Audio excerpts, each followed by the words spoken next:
What is your church or ministry doing with your actual tithes and offerings? It's a huge discussion, it's a huge pain point, and as technology and social media gets bigger and bigger, and there's celebrity pastors, churches, mega churches, just across the country, there's more questions around transparency more than ever. So, in this episode of Not in Church, I'm going to dive into very specifics with my experience in large nonprofit land that is going to walk through what is a general fund, okay?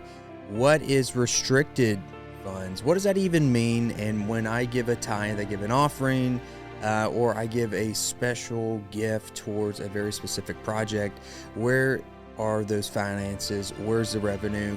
Where's the money actually going? And how are these ministries using it? That's what we're going to talk about in this episode. All right, so I have been taking, I want to say a little bit of backlash, but sure, backlash. I'm not really worried about comments, guys. Hoover's jumping in threads, comments, and they're defending people like Perry Stone, who has been accused quite a bit sexually abusing women. And also, on top of that, anybody saying that Perry doesn't claim to be a prophet is wild, okay? He literally hosts prophetic conferences every single year. That would be really calling yourself a prophet, right? You don't have to have a prophet title in Prophet Perry Stone in order to be prophetic. It's kind of the difference, I guess, from biblical prophets to modern day prophets. So we're diving in this episode. I just want to get that right off the top of this one very quickly. What is a general fund? What is a restricted fund? What's a designated fund? It's kind of the same thing, restricted, designated. But if you're a member at a local congregation, or you follow and you stream and you tithe, you donate, you give seed offerings into a digital ministry, because that's just kind of where you're at, right? I mean, maybe you attend a physical, but you really follow a digital one for more global impact, at least in your opinion. But anytime that you pull your phones out or they pass the baskets around on Sunday morning, that is always a general fund, okay? That is going into a pot, that is going to a controlled pot that has the most flexibility for any church or ministry. Now, obviously, every church and ministry needs a general fund, right? You got to be able to pay for utilities, for expenses for the church, people's salaries, the pastor's salary, the secretary, to if you have a creative team, to you have anybody that works for the church, okay, is a general fund. Now, the bigger these churches get, right, talking coffee bar, hot chocolate bar, the whole nine, that comes out of the general fund. All right, 100%. Whatever you tithe, whatever you give, consistently over time, it's always going to a general fund. Okay. Now, what is a restricted fund? Well, it's exactly that. It's restricted. Designated funds. Those are, say, you've got a humanitarian ministry, right? Or your church is supporting a project in Uganda, or, Egypt. Like, it just doesn't matter. Israel. You can throw out any of these other countries. Tons of churches and ministries partner with other nonprofits that specialize in that type of project, right, in that type of humanitarian aid. And so if you give into that very specific type of project, legally, that money is very sticky, okay? Now, when I say very sticky, it means it is very tight through the window that it is going directly to that project, right? So if you're a ministry, if you're a church, and you're trying to get bigger, right, because now we're looking at, there's literally conferences trying to teach pastors, preachers, church leaders how to grow much bigger, okay? Talking like 10 to 100 mil, type of ministries. They exist. I know a lot of them. We'll dive into them in the future. But for this one, let's just kind of keep it more educational, and then let's go to what Jesus talks about, some of this stuff. So, again, general fund, I mean, that's just your every Sunday day type of tithe. That's going to everybody's pockets, pay bumps, bonuses, anything and everything that needs to operate or to pay people to live and to work comes from the general fund. Also, pastors, preachers, those ones that are living it up, that's coming from the general fund, okay? Now, again, the restricted funds, the designated funds is very project specific, and here is the big thing that's going to surprise a lot of people. How ministry marketing teams, okay, so ministries, big, small, whatever, I mean, like ones that are really going to scale, they're ran like businesses, okay? I was a creative director for almost 4 years in one, so know this pretty well. I did a ton of strategy. I mean, I was in it.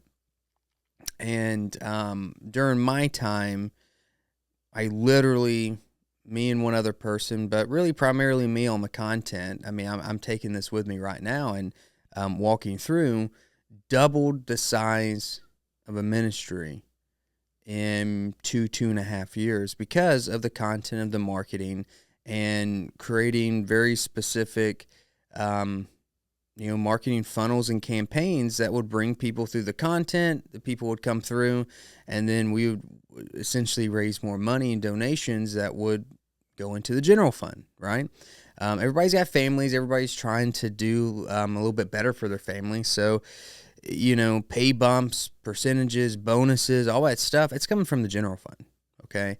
Now, for my part, playing in ministry like that, I mean, it was a sin. I repented. Been trying to turn my life to Jesus, to God leading the way 100%. Now, why do I say that? It's because this gets so abused in the church and in ministry. And the way it gets abused is a lack of transparency.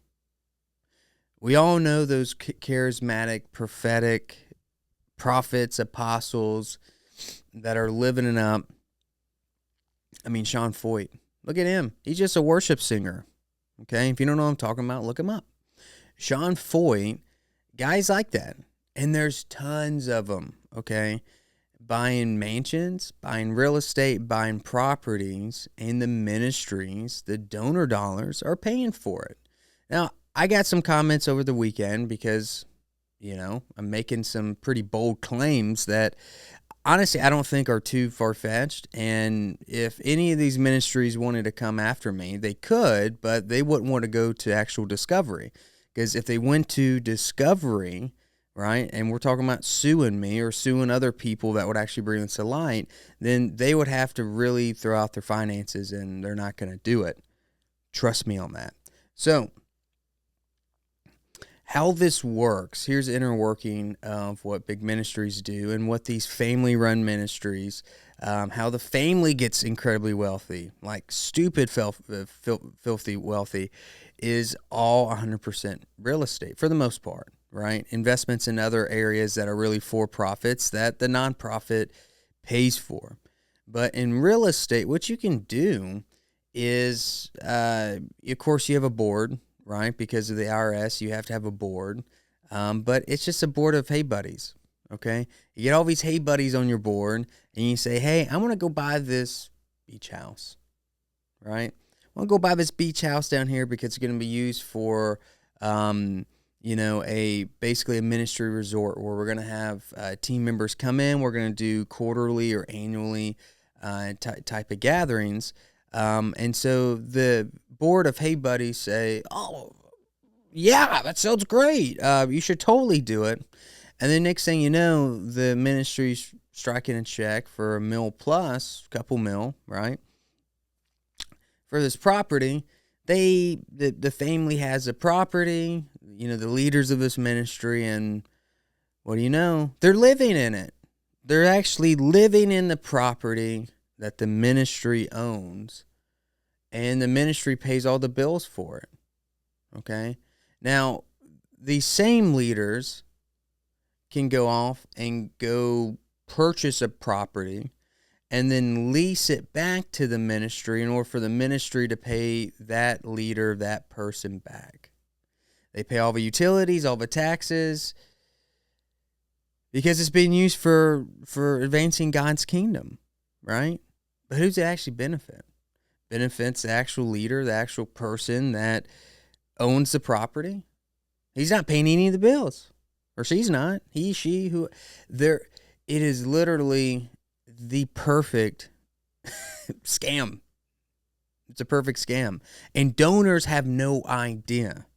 Donors have no idea, and this is happening everywhere in the world right now in big ministry and big church.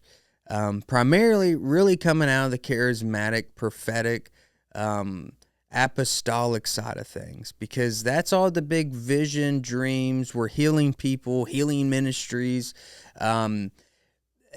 It's such an emotional side of this Christianity sector that the Christians that come in are looking for something very specific, and they're very emotional, and they're very tied to when somebody says, hey, maybe you just have lack of faith, but like if you want God to bless you, then you sow and give this. I mean, it's prosperity gospel, but general fund, restricted fund, and then the scheme that how these guys are actually using those funds to get rich and to keep, getting bigger and bigger and bigger.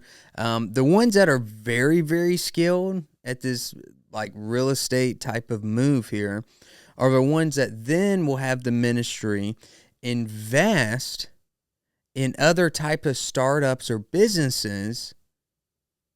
You following me? They'll invest, give a loan, and by giving that loan with the promise of that startup or that business paying it back, it then can do as many startups for profits that the nonprofit is actually paying for.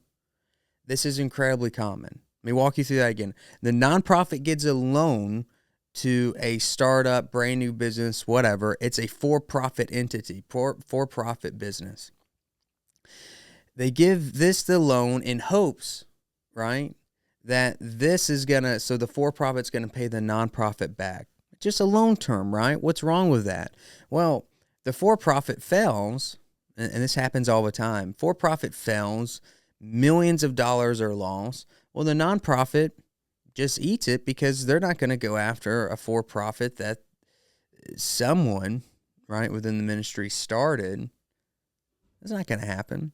And all along, these donors, like let's even look at it more detailed. When you're a giant humanitarian nonprofit, you specialize in gifts, but you're also a church. It can even be as specified as down to a page on your website has a drop down, and depending on which little button that you click on that drop down menu determines where the actual money, the tithe, the offering, the giving actually goes. Okay? And donors have no idea. They have no idea. And they're listening to these guys talking about being prosperous and trying to teach you in order how to do it. But all they've done is dupe the system, right? And they're not being honest with you. Not being honest with you at all. Now, why do they not have to be honest with you? Okay, IRS Form 990. So now we're getting a little bit more technical.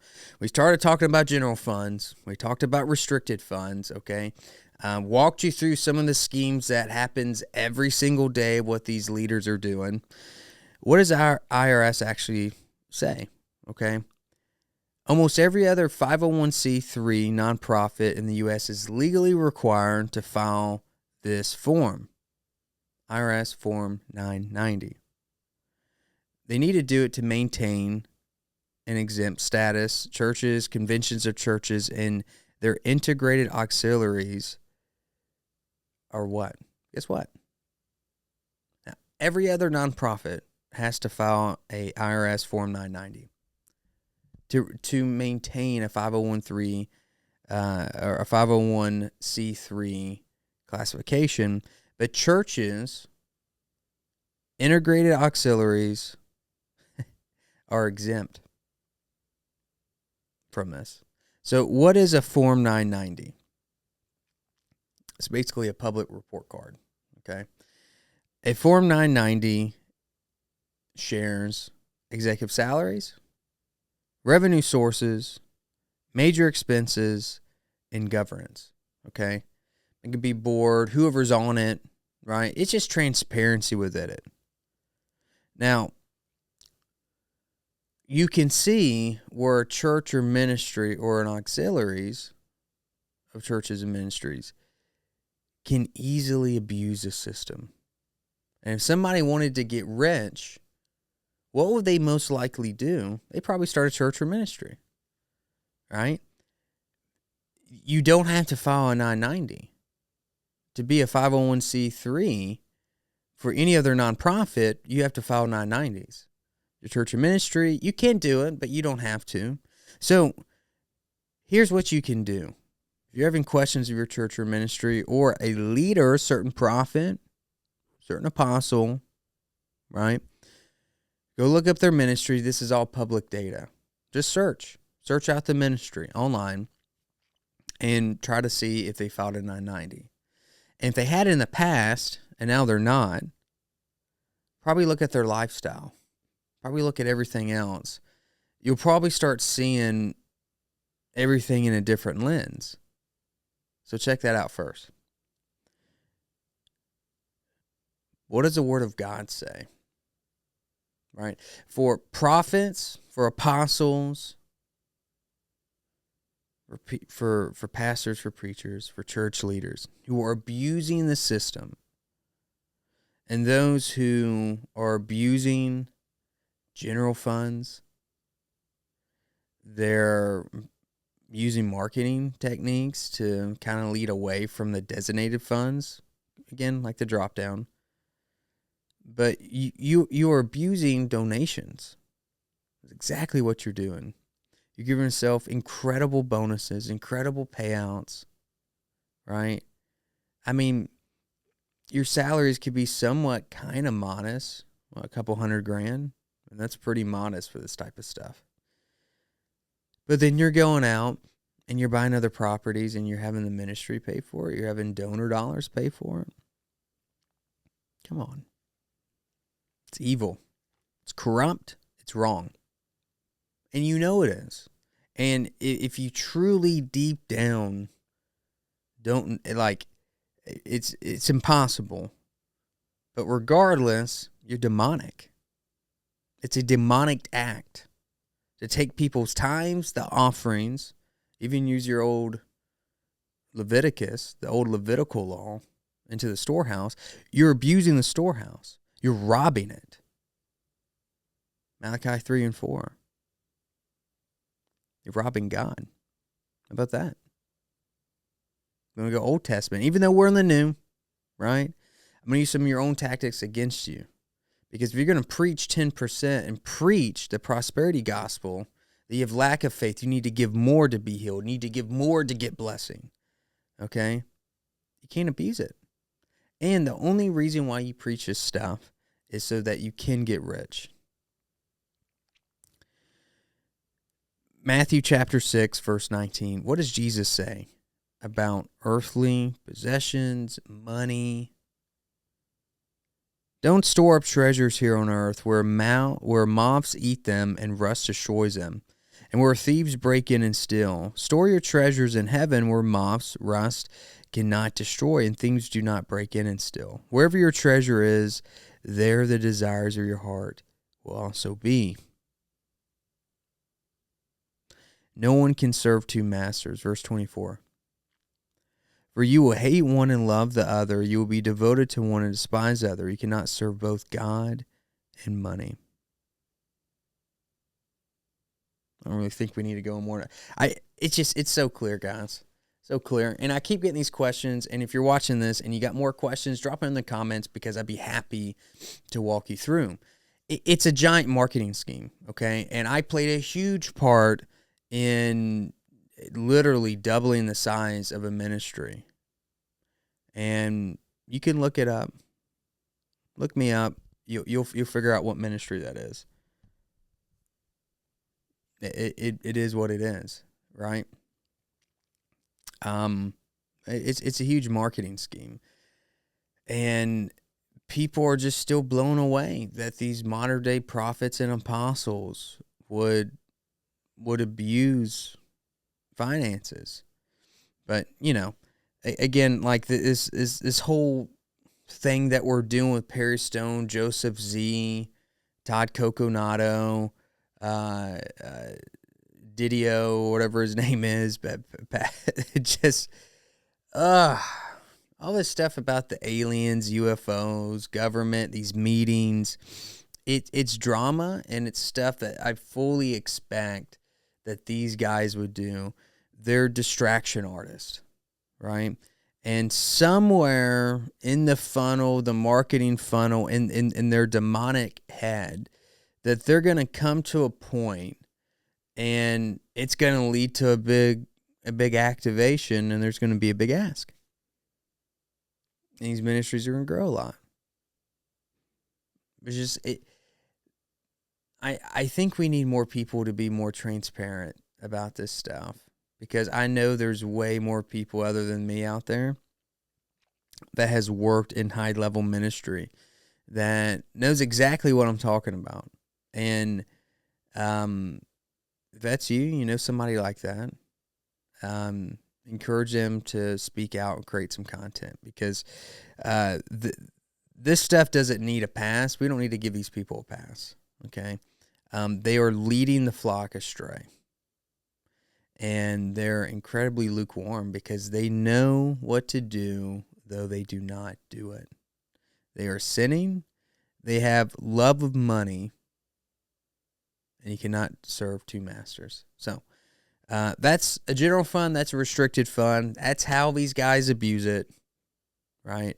Hope you're super encouraged. If you've made it, if you stuck it to the end of this episode of Not in Church, do me a favor, go ahead, hit that subscribe button. Helps out a ton, especially over on YouTube, to just help populate the content within the algorithm. And that's part of a strategy, guys. Need people to subscribe, need people to like, to engage with it, because if you do, then we're able to help more people, because this content will be served to more people. So it was a pleasure to speak with you on this topic. I'm going to have much more on it. Okay, so if you got questions, you've got content ideas about what direction I can go to help really provide clarity on this one, make sure to drop it below. All right, that's going to do it for this episode of Not in Church. See you next week.